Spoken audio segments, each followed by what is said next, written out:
What where how and when. Welcome back to our channel everyone. आज ही हमारा 6 का चैप्टर 1 है what where how and when. और ये हम हैं, अपने पुराने दादाओं से मिल रहे हैं। इस चैप्टर में जो क्लास 6 का चैप्टर है, इसमें हम ये देखेंगे कि हम कैसे अपनी हिस्ट्री में थे, हम क्या करते थे, क्या खाते थे, कहाँ रहते थे, हमारा जीवन कैसे बीत रहा था। और इसमें हम ये जानेंगे कि हम अपने जीवन को किस तरीके से ढूंढ रहे थे। हमने कैसे अपना जो आज का हमारा जो अस्तित्व है, ये हमने धीरे धीरे कैसे पाया, क्योंकि उस समय पे हम कुछ नहीं जानते थे। हमने कैसे औजार बनाए, हम कैसे गुफाओं में रहते थे और कैसे हमारा डेवलपमेंट हुआ। सबसे पहला सवाल आता है, हम कहाँ रहते थे। जाहिर सी बात है, उस समय पे हमें साइंस नहीं आती थी, हमें हिस्ट्री नहीं पता था। तो हमने अपनी खुद की खोज करी कि भाई जानवर जो रहते हैं वो पानी के आसपास रहते हैं और पानी बहुत ही ज़रूरत वाली नीड है। इसकी वजह से हम पानी के आसपास रहते थे, पहाड़ों के बीच में, पानी के आसपास, जहाँ पे हमें जानवर मिल जाते थे जिनको हम मार के खा सकते थे, हम अपनी भूख मिटा सकते थे। और हम एक जगह पे कभी नहीं रुकते थे, ये हमारी खासियत थी। हम आगे बढ़ जाते थे, ऐसे इलाकों में जाते थे जहाँ पे हमें नदी मिले, पहाड़ मिले, जंगल मिले और जानवर मिले। वहाँ पे रह करके हमने स्किल्ड गैदर किया। स्किल्ड गैदर कहते हैं हम जो लोग शिकार करते हैं और अपने परिवार वालों का पालन पोषण करते हैं। हमारे जो पूर्वज थे, इन्होंने धीरे धीरे सीखा और इनके पास करने के लिए बहुत कुछ था, तो ये धीरे धीरे सीख रहे थे। घर बनाना सीख रहे थे, एग्रीकल्चर करना सीख रहे थे, औजार बनाना सीख रहे थे। और जब ये थोड़ा और आगे बढ़े तो इन्होंने बाटर सिस्टम भी सीखा, सामान उगाना और बेचना सीखा। फिलहाल के लिए हम एक जगह पे, जैसे मैंने कहा, नहीं रुकते थे, तो हम लोग गुफाओं को ढूंढते थे। जो आदमी लोग होते थे वो शिकार करते थे, जो बच्चे लोग और औरतें होती थीं वो उन गुफाओं और उनके घर के आसपास रह करके उसको साफ सुथरा और जो घर के काम होते थे उनको करते थे। खाना पकाना, बच्चों का ध्यान रखना, जो उस समय पे भी होता था। मतलब हमने एक तरीका ढूंढ लिया था खुद को व्यस्त रखने का। अगर हम अपने मैप को देखें तो यहाँ पे हमें बहुत सारी नदियाँ दिखाई देंगी। इनमें से कुछ इलाके बहुत ही जाने माने हैं, जैसे विंध्यास, गारो हिल्स, उत्तर प्रदेश का काफ़ी सारा इलाका। यहाँ पे हमने पहली बार चावल उगाया था। अब ये जो गेहूं और चावल है, ये हमने कहाँ से उगाना सीखा? नदी के किनारे से। हमने देखा कि नदी के किनारे जो हरियाली होती है वो काफ़ी अच्छी होती है। तो सबसे पहले हमने चावल उगाना सीखा था, गेहूं उगाना सीखा था। बारले भी आता है इसमें। हमने इनको पकाकर खाना भी सीखा। ये जो चावल और गेहूं था, ये हमारी सबसे पहली खोज थी जो हमने करी थी। अब अगर हम इनको और ध्यान से देखें तो हम अपने मैप में देख पाएंगे। अभी आपको मैप दिखेगा और इस मैप में आपको दिखेगा कि जो ट्रिब्यूटरीज थीं, विंध्यास की, गारो हिल्स की, गंगा की और उधर इंदस की, ये काफ़ी ज़्यादा फेमस थीं।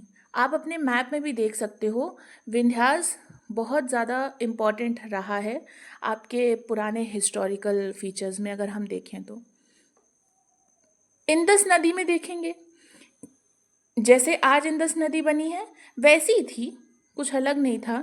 जो इंदस नदी थी उसके आसपास के जो इलाके थे वो भी काफ़ी ज़्यादा क्या थे, कल्टिवेटेड थे।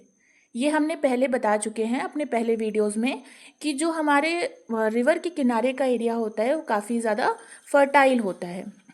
ठीक है, नेक्स्ट हम देखते हैं कि जो हमारा मैप है, इसका जो बिहार का एरिया है, ये काफ़ी फेमस रहा है हमारे हिस्ट्री में।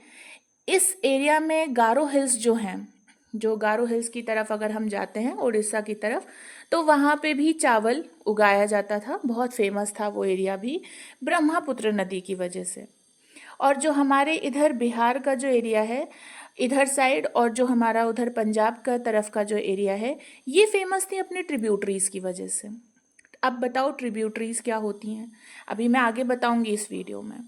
अभी के लिए देखते हैं कि ये जो आपकी विंध्यास और जो आपके इधर गंगा और यमुना और ये आपका एरिया दिख रहा है ना, गंगा वाला, ये एरियाज, इनको हम कहते हैं छोटी छोटी ट्रिब्यूटरीज। गंगा वाला एरिया फेमस इसलिए था क्योंकि इस एरिया में हमने सबसे पहले चावल उगाया था, यानी कि ईस्टर्न उत्तर प्रदेश की तरफ हमने चावल की सबसे पहले उपज करी थी। जो मैं अभी कह रही थी ट्रिब्यूटरीज, ट्रिब्यूटरीज क्या होती हैं? जैसे एक बड़ी सी नदी है, उससे बहुत सारी नदियाँ निकली हैं, छोटी छोटी छोटी छोटी नदियाँ निकली हैं। इन छोटी छोटी नदियों को हम ट्रिब्यूटरीज कहते हैं। ये ट्रिब्यूटरीज अपने आप ही बनती हैं, हम इसमें कोई मैन मेड काम नहीं होता। ये रिवर्स होती हैं जो बड़ी रिवर्स से कट करके बनती हैं, और ये छोटी छोटी रिवर्स होती हैं, ये बड़ी रिवर को छोड़ती नहीं हैं लेकिन उसी के साथ जुड़ करके बनती हैं। जैसा कि मैंने कहा था कि इंडस नदी के जैसे आप झेलम देख लो, चेनाब देख लो, रवि, सतलज, रावी, ब्यास, ये सारी रिवर्स हैं। और इधर साइड आपको ट्रिब्यूटरीज देखने को मिल जाएंगी गंगा और यमुना की। ये बहुत सारी ट्रिब्यूटरीज हैं जो आपको अपने इंडियन मैप में दिखने को मिल जाएंगी। रिवर्स का नाम याद करना बहुत ज़रूरी है। अब हम देखते हैं कि हमारे हिस्ट्री में जो मगध एक एम्पायर रहा है, बहुत फेमस था, ये बिहार के इलाकों में था। मगध राज आप देखो इतना ज़्यादा बड़ा था, इतना वास्ट था कि उस ज़माने पे इसकी चलती थी। तो जैसा कि मैंने आपसे कहा था कि हम एक जगह से दूसरी जगह हमेशा ट्रैवल करते रहते थे। ऐसा हम क्यों करते थे? क्योंकि हमें एक स्थायी जगह पे रह करके सारी चीज़ें करना नहीं आता था, तो हम सीख रहे थे। तो हम कभी पहाड़ों में, कभी डेजर्ट्स में, कभी रिवर्स के किनारे अक्सर घूमते ही रहते थे। हम ज़्यादातर समय अपना रिवर्स के किनारे ही बिताते थे क्योंकि वहाँ पे हमें खाना भी मिल जाता था, और हम वहाँ से जाते इसलिए थे क्योंकि हमें वहाँ पे सूखा और जो फ्लड होता था उसका सामना ना करना पड़े। तो जो आदमी, औरतें और जो बच्चे होते थे, ये सब एक साथ ही ट्रैवल करते थे। हमने अपने पास्ट में ये भी धीरे धीरे सीखा था कि एक जगह पे रुक करके हम कैसे चीज़ों को उगा सकते हैं। हम कैटलिंग और हर्डिंग भी कर सकते हैं, हम मर्चेंट्स भी बन सकते हैं। ये हमने धीरे धीरे सीखा था। Now the history of India. India की हिस्ट्री क्या थी? तो अभी आप जो ये एक पेज देख रहे हो, ये एक पाम लीफ है जिसे हम मनुस्क्रिप्ट कहते हैं। मनुस्क्रिप्ट्स जो होती थी वो लगभग किताब मतलब 1000 साल पहले की होती थी एक तो, दूसरा वो हमारे किताबों की जैसी होती थी, जैसे हम आजकल किताब लिखते हैं। इसको हम मनुस्क्रिप्ट को मनुस्क्रिप्ट क्यों कहते हैं? क्योंकि मनु का मतलब होता है हाथ, ऐसी चीज़ जिसको हमने हाथ से लिखा हो, इसकी वजह से हम इसे मनुस्क्रिप्ट कहते थे। इन्हें प्रिजर्व करके रखना भी बहुत आसान होता था। इंडिया जो वर्ड है ये ग्रीक वर्ड से आया, जिसको हम इंडस कहते थे। हिस्ट्री में अगर हम देखें तो संस्कृत में हम इसको सिंधु कहते हैं, सिंधु नदी के नाम से जानते हैं। हमें और भी अलग अलग नामों से बुलाया गया, हिंदुस्तान कहा गया, भारत कहा गया, और भी अलग अलग जो जिस नाम से बुला पाता था। तो जो यहाँ पे राज करने आया उसे हमने उस हिसाब से अपनाया।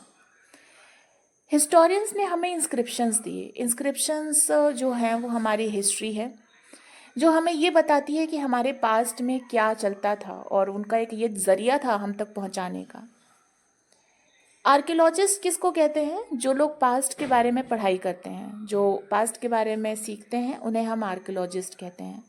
आर्कियोलॉजिस्ट जो होते हैं उनको ये इंस्क्रिप्शंस जो होते हैं वो मिलते हैं, किसी बिल्डिंग के रिमेन्स मिलते हैं, ब्रिक्स या स्टोन्स मिलते हैं, वो इनको एक्सप्लोर करते हैं और वो हम तक पहुंचाते हैं।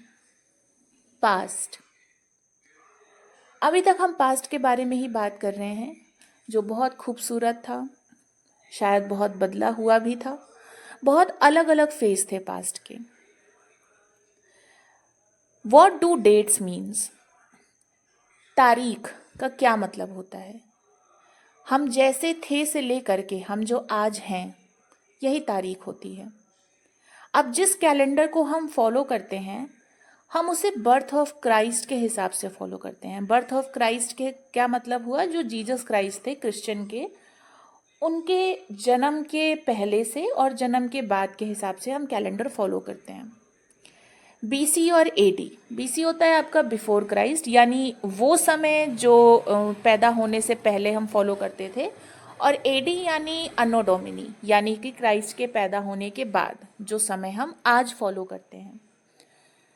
हम इंडिया में ये कैलेंडर कब से फॉलो करने लगे? लगभग 200 साल पहले से हम इसको फॉलो करने लगे।